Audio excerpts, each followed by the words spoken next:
saw there that I was taking the spring from the seat out of the evapor rust, doing a couple different methods to get that final layer of rust off. If you've never used evapor rust before, or if you've used it and you weren't happy with the results, after you let it soak for a while, you bring it out, it doesn't look like any rust has been removed. Rub it with a steel wool pad or a wire brush and then rinse it off. A lot of the rust does come off. Some of it obviously on this thing is just so far gone, it's really pitted there, and obviously inside the springs you can't really get in there. I tried to get in there with the wire brush but wasn't able to do a really good job, but it looks 1000% better than it did before. We also had the other pieces that were soaking in the evapor rust, and here's a good example. This little washer still looks very rusty. It's too small to put a wire brush on and hold it at the same time. So I'm going to hit all of these pieces up on the wire wheel and they should just come out fine. Then we have to put everything back together on the seat. And then I think we'll work on the crank assembly and the kickstand. That's what's happening on this episode of Featherstone Bicycles.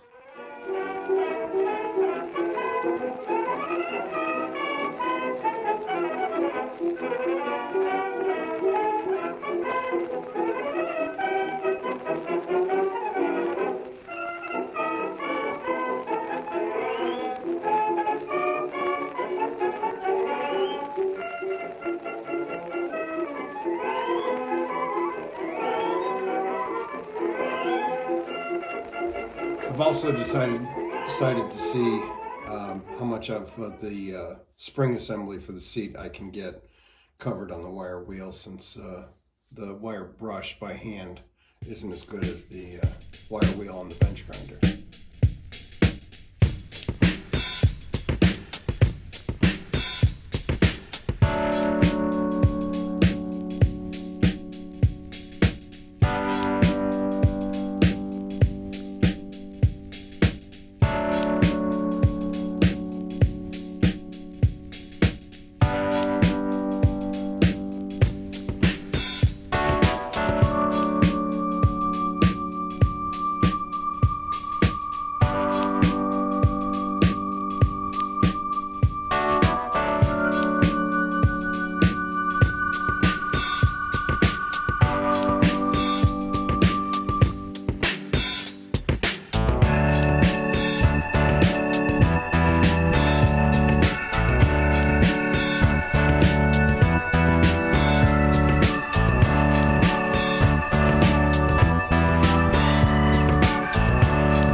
Tricky bit. Can I remember how to put it back together?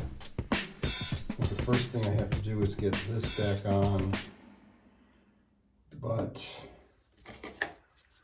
these guys I think went on like that. Let's see if that makes sense. Yep. So they go there.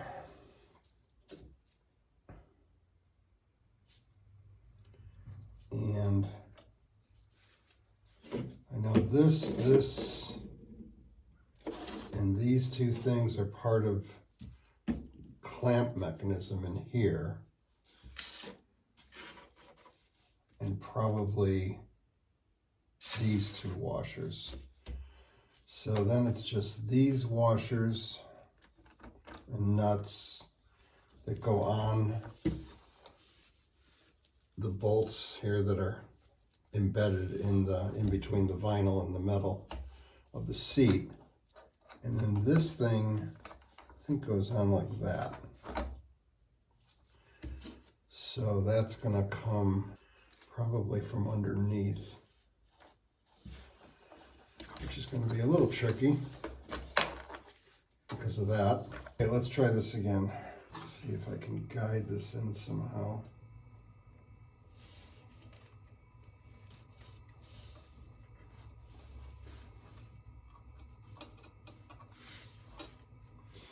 Okay, the washer was probably the easy part. Now getting the nut on there, not so much. Okay, one down, one to go.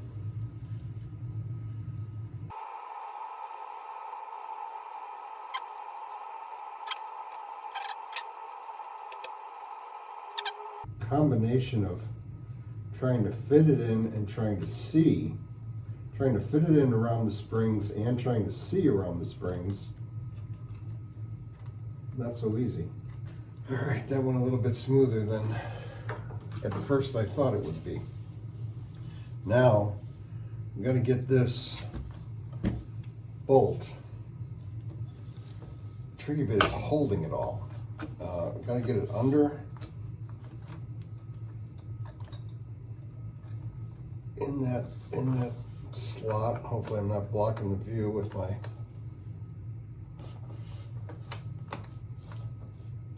get the washer on. Oh boy, both of them just came out. Okay, that might be a little bit easier. There we go.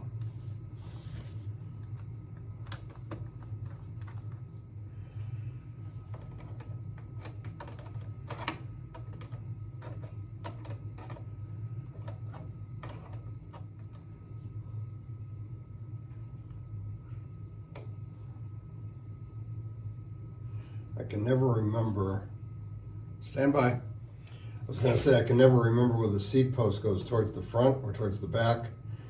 I just checked on another bike and it does go towards the front.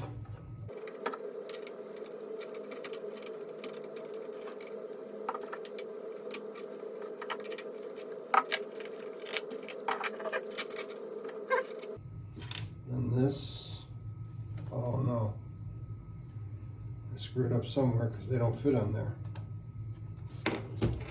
All right, gotta figure that one out. Well, this I'm sorry to report is that these things actually go first, then the lock washer, then the nut. So all that work was in vain. Give you a little bit better angle of what I'm doing here. So these have to go in first. And the tricky bit, as before, is working around the spring.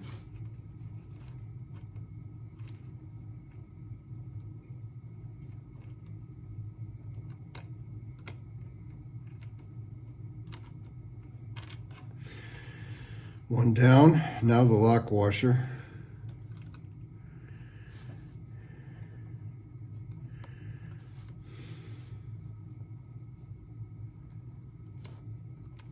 There. Okay. Now the nut.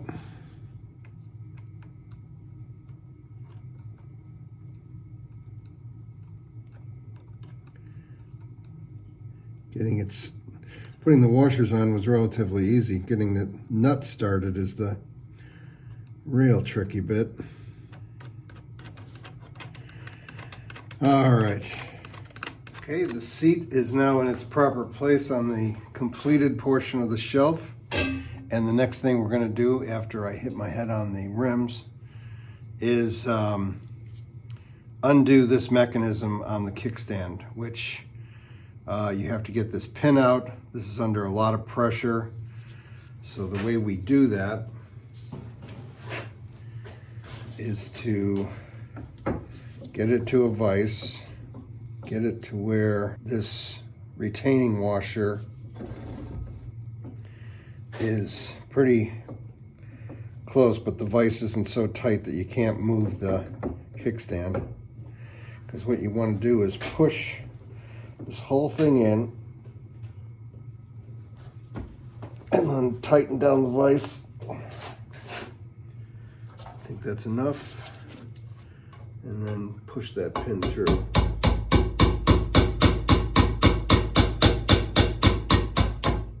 Like that.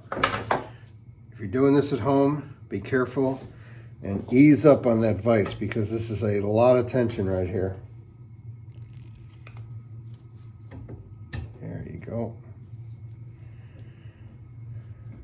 And now you can just take it apart.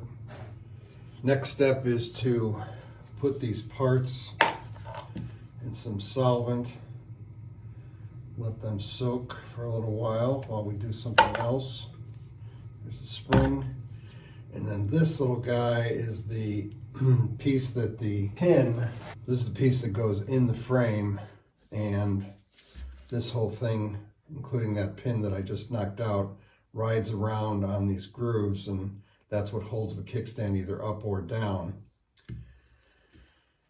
And what this does is to hold that whole mechanism in there, you have to push it in, basically force that spring in. There's a special tool that I now have that's not made anymore by Schwinn or Park Tool.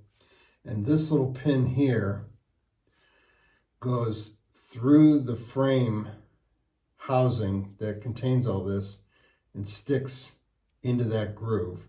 And then when you release the tension from the tool, that pin holds the whole kickstand in place. And these are usually stuck.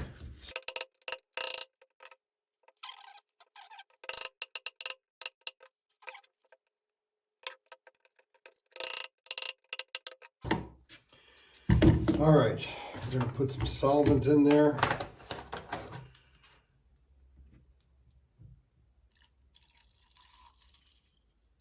Fill that up. Let that soak for a while. We'll take this over to the wire wheel.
Next bit here is to take our crank assembly apart.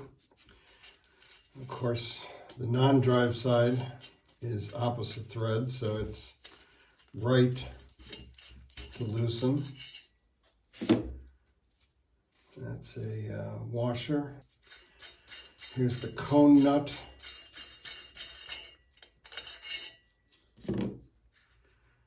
There's the cone with the bearings. Here's the other cone with the bearings. And we're going to get this guy off. Usually put a towel in there.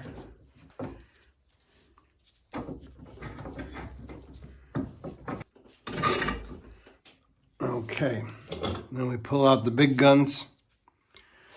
And there's two flats on this opposite cone.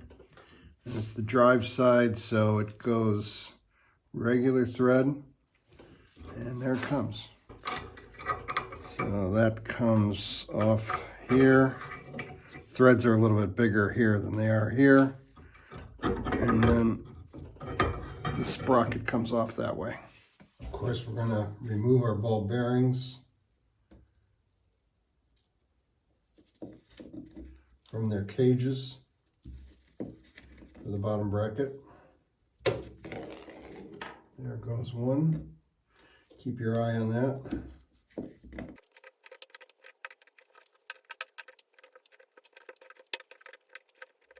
Since we've got a lot of grease, I'm of course going to do solvent, especially for inside these cages. Let that soak for a while. And we've got a combination of grease and rust on the sprocket. I'm first going to get the grease off before I work on getting the rust off. So I've got this bigger container, and I'm just going to fill that up with solvent.